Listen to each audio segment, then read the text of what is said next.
Howdy folks, Amos Sewn, 28, watching mid TV. Thought I might let you join in.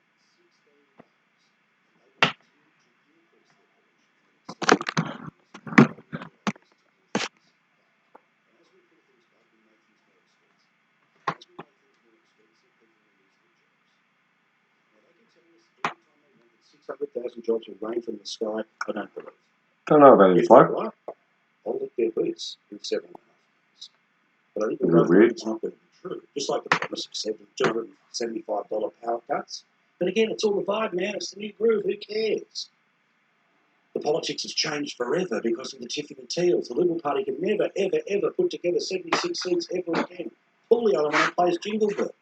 Yeah, they'll probably be there for the next election, maybe the one after that, but when the government changes eventually, like it always does, they'll be swept away. They'll become trivia questions in a pub trivia night.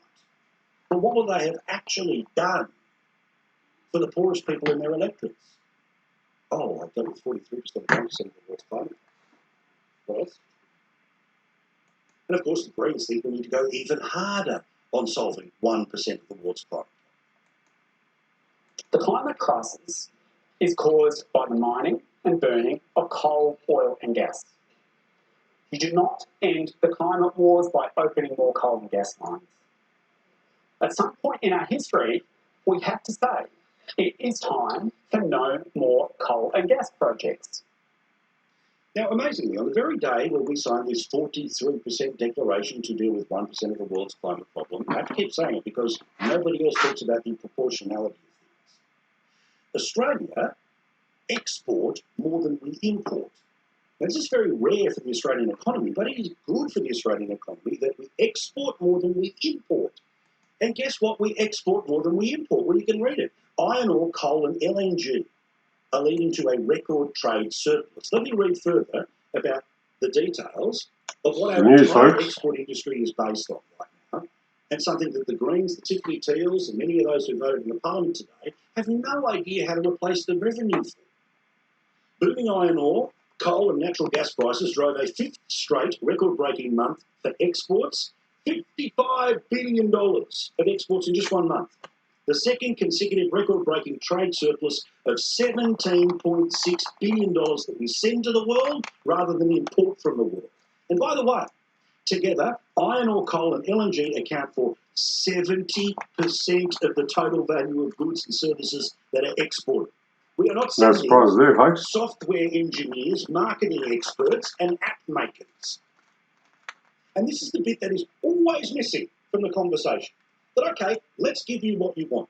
Let's end every one of those exports. Let's end every one of those industries. Well, where do you replace the revenue in the state and federal budgets?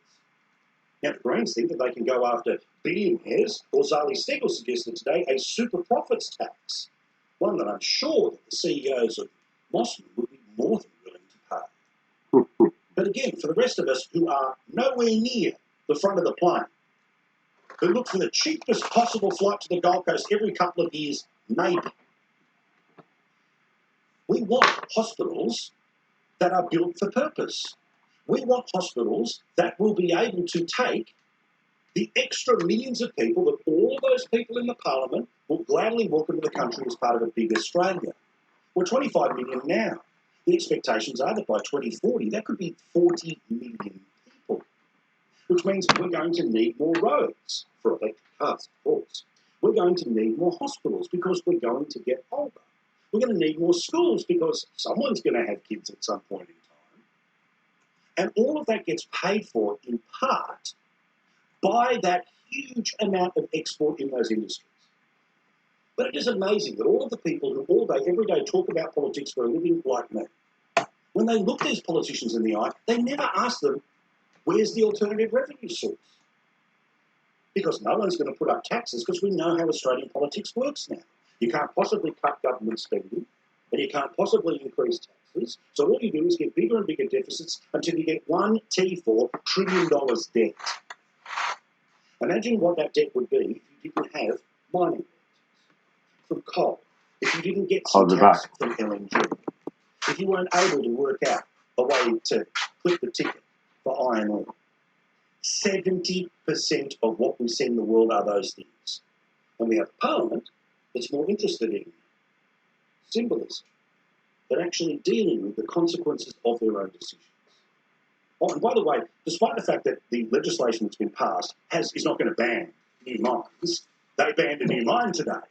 The Environment Minister, Tanya Plibersek, said that a new mine in Queensland would affect the Great Barrier Reef, which, by the way, is growing.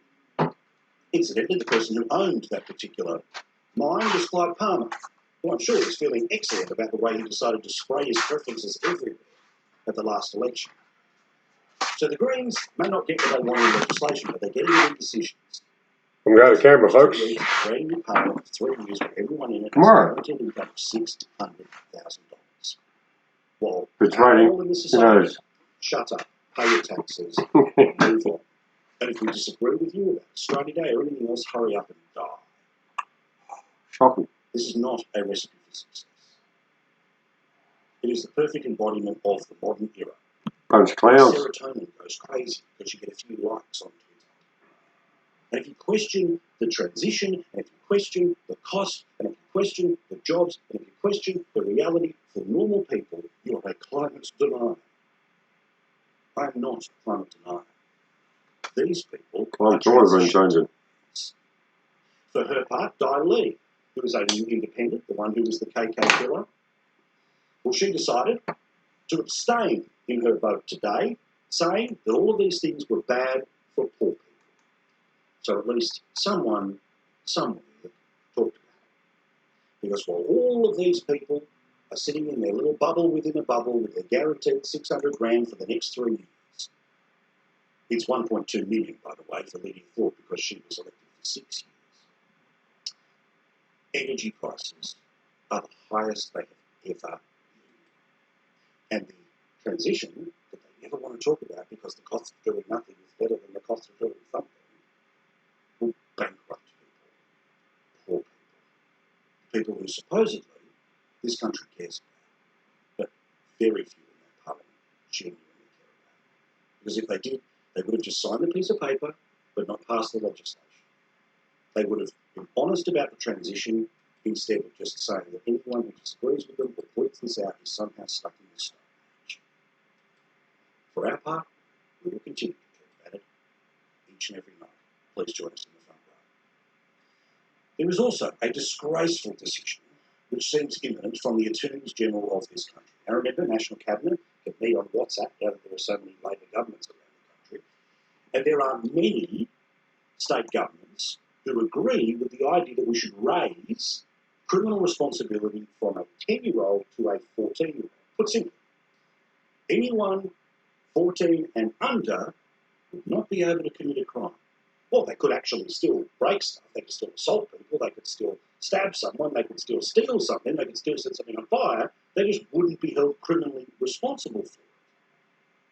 Thousands of people have signed a petition to that effect. It was handed today to, among others, the Indigenous Affairs Minister Linda Burney and the Attorney General, Mark Dreyfus. I don't know what their position is going to be, but I repeat, many people believe this is the way to go. The best way to deal with juvenile crime is to pretend it doesn't exist. Unless, of course, you live in Townsville, where you absolutely know that it exists. Unless you, of course, live in Townsville, where you know it exists. Unless you live in the real world, where you know it exists. Now, I get it. You don't want to lock kids up. But let's be honest. Does anyone believe that the soft justice system that we have in this country is locking somebody up for their first offence? Do you know how bad a kid's got to be before eventually they're sent off into one of these centres? Now, I get what the consequences are of sending a young person to jail, but God forbid you actually think about a system where somebody has to be punished. Sorry, talking to DK. Before they get the chance his stream. Hey, everybody in DK stream, nice to see you. I think Thanks for joining. To a parliamentary inquiry about different types of prisons, including ones who have children. And if you have children, then you should have special rights in jail, and you should, well, have more favourable conditions when it comes to things like parole. This is madness. What happened to a world when the victim is somebody who gets some sense of justice? Instead, as Darren Hinch says, and good luck to him, running, of course, in the upper house In Victoria, at this upcoming election, we don't have a justice system. We have a legal system. We don't have people that are interested in dealing with crime. We have virtue signals. And finally, in New South Wales, teachers have decided, and the Teachers Union, that it's time to start filling our libraries with books like Are You a Boy or Are You a Girl? You're kidding, folks. Graham Richardson is here, along with Keith Pitt from... Oh, do you want to hear Graham Richardson, do we? Today, Australia had a trade surplus. You remember sitting around that cabinet table how elusive those things could be and how important they are.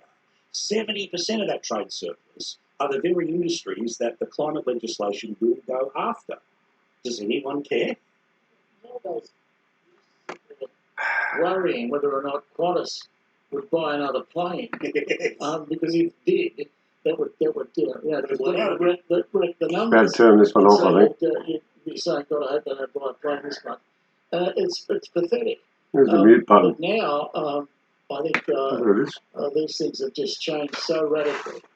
And a lot of the things that governments... Sorry, in. Worked that time. Hey, folks. Sorry, show's running a bit late today. I had other things to do. So I'm going to Canberra tomorrow. Because, well, someone's got to do it. And other people are. And I'm going to go join them. And tomorrow, I'm going to Government House to have a whinge at the Governor-General about stuff, sort of thing. Because, well, things ain't right yet. And, yeah, just look at the shit that's going on over the screen. All the things that aren't happening right in the world. But enough of me talking, because you might be able to tell I've had 1 or 2 beers. Wow. Anyway, I've got this thing from Facebook somewhere. I've got to bring it back up. There we go. Yes, it's not a bad little show. I think I'm just going to... Well, this guy's got stuff to say that's quite interesting. Is it happening? I can't hear it. Can anyone else hear it? Maybe not.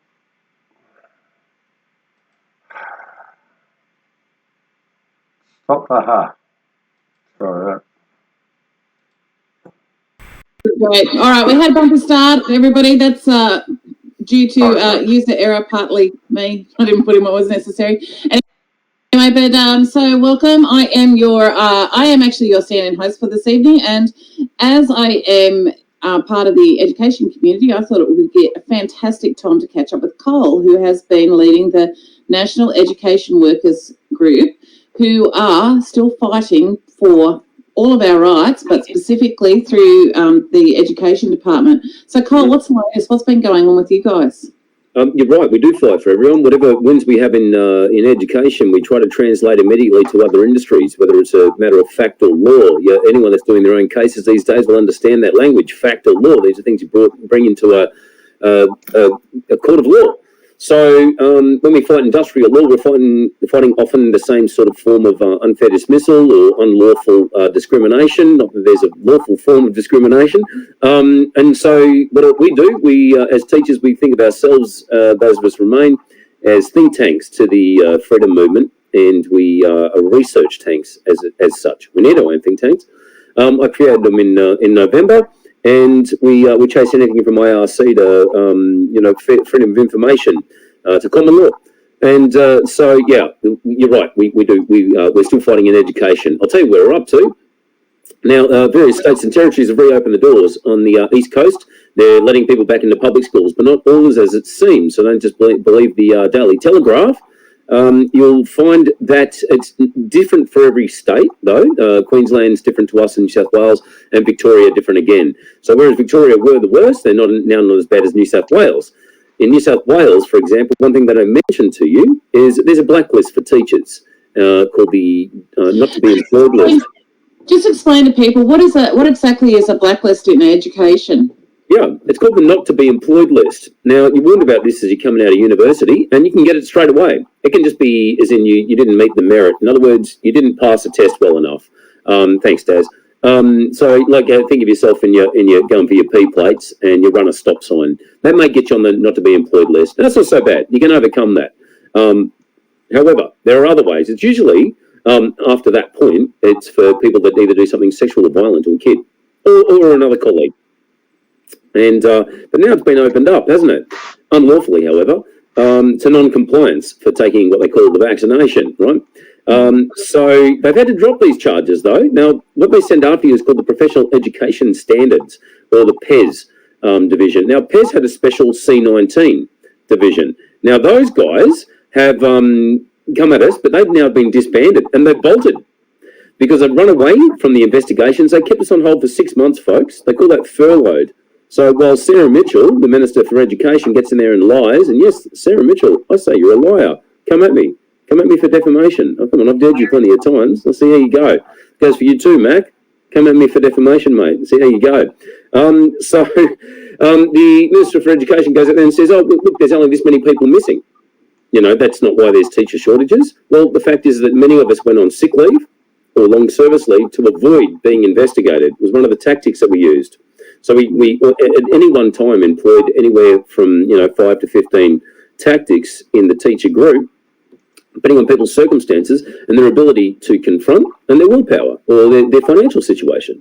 This is why we came into conflict with Red Union, for example. Red Union said, just tell them that you're ready for work and don't go on sick leave, etc. Now, if you hadn't gone on sick leave, they'd have stolen your sick leave, and you wouldn't have got paid, and they would have investigated you for PES. And Red Union didn't help you in the courts anyway. Come at me, Red Union. Got a problem? Come at me, mate.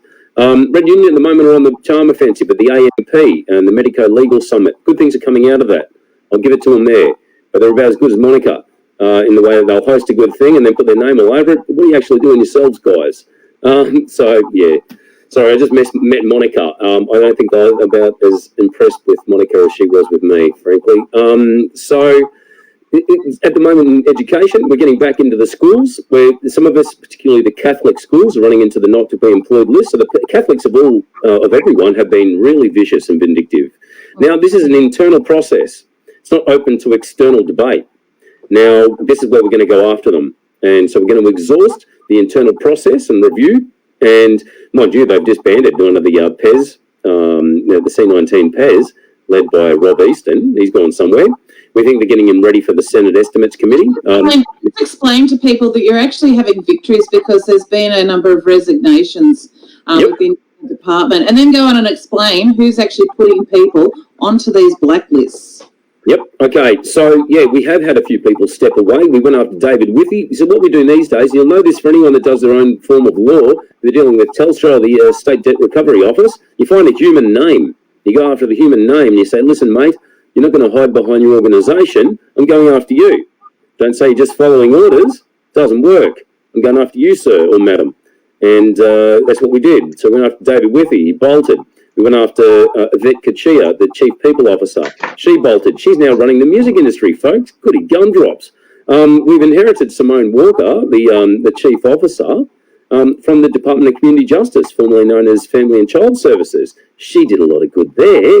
So she's over here now harassing us, still trying to push the idea of the Child Protection Act and saying that there's potential significant harm done to children. Can't prove it though, well-being or otherwise. So yeah, a lot of these positions after they step away remain vacant. How do we know? There's an organisational chart. Comes out with most public institutions, comes out monthly. You can have a look on there. It's a flow chart and gives you an idea. A bit like the ladder the coppers draw when they have the mob. And you've got the sort of the ringleader up the top and everything, every clown therein and under that. So these boxes remained empty, or they come in as acting deputy or acting chief people officer. In other words, it's someone they've got to sign up on a temporary contract who said, look, I won't be done for anything I do henceforth. And they signed some sort of legal waiver. So yeah, we've had a few step away. Most recently it's Rob Easton. Rob Easton was running the C19 PES, Professional Education Standards, who came after particularly those that were non-compliant for not taking the vaccination. Now, he's bolted, and they've dismantled the whole department. So they've gone and done horrible things, put people, they didn't put people on the not to be employed list, which I'll get to in a minute. But they did a bunch of other horrible things, kept you on hold for 6 months. So Sarah Mitchell could say you were still on the books, but you couldn't work. And then they left. Mind you, the other pairs came after you for other things that you may have done in the course of defending yourself against this unlawful discrimination. So those people, yeah. Have they actually left though, or have they been moved somewhere else? Oh, yeah, almost certainly. And Kaz, you see them, often into government. It's a bit like the Catholic Church, when Father Nelson, decides to do Coke and Mars bar with the kids. They shift them sideways to another place. That's all they do. They've done it historically, and the Royal Commission sexual charges exemplified that. And it's something you don't already know. It's happening all over the world. So the Catholic Church is heretic. It is run by, what the Christians would call the devil by the sounds of it, because they want to inject you with fetal cells. And they've done away with the religious thought. The four pillars of the Catholic Church are being violated, and they have particularly been vindictive and put people on the not to be employed list. So the DOE, the Department of Education, New South Wales, stepped away from it. Why?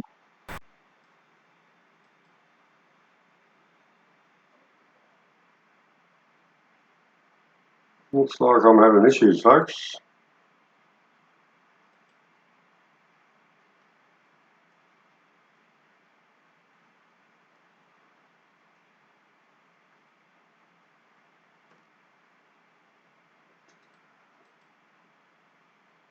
Cut the image up there for a minute. Anyway.